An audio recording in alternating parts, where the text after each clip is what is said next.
Доброго ранку, гарного дня! Рада вітати усіх вас я. Діти, я сьогодні вас запрошую в цікаву подорож до осіннього лісу. Ви готові? Тоді вирушаємо.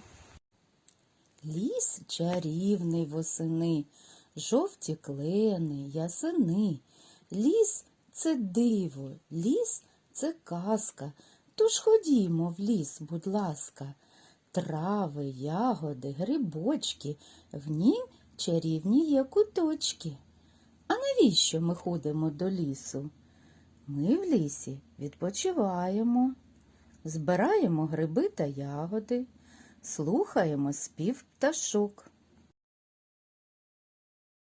Яка ж краса в осінньому лісі! Ось у нас ялинка. Якого вона кольору? Так, зелена. А що у неї замість листя? Голочки. А ось, подивіться, велетень дуб. Він великий та могутній. А це, діти, клен. Осінь, осінь, листя жовте, з неба частом дощик сіє, червонясте, золотисте, опадає з кленів листя. Подивіться, у небі пташки, які відлітають до теплих країв, бо дуже бояться холоду. А тут хто заховався? Їжачок. А це хто? Зайчик. Давайте пограємо в гру. Хто або що заховався за осіннім листочком? Хто заховався за листочком? Білка. Що заховалось за листочком? Шишка. Що заховалось за листочком?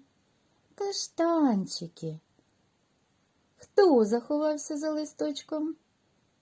Лисичка. Що заховалось за листочком? Гілка з горобиною. Що заховалось за листочком? Гриб. В лісі можна знайти багато різних грибів. Гриби важливі для лісу. Ними харчуються та лікуються тварини. Гриби – це поживний продукт, джерело білків та вітамінів. Але не всі гриби можна їсти. До їстівних грибів відноситься білий гриб, росте біля дубів та ялинок. Опеньки ростуть на пеньках, очищають ліс. Лисички мають руде забарвлення. Але не всі гриби можна споживати, є отруйні. Ось мухомор. Його легко впізнати за червоним з цяточком-капелюшком.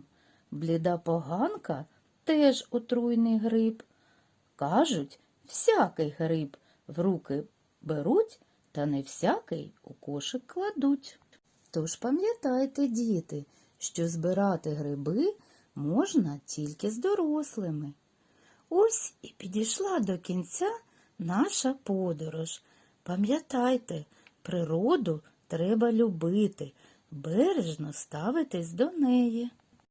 Дітки, вам сподобалась наша сьогоднішня подорож? Ви багато дізналися цікавого. До нових зустрічей, малята!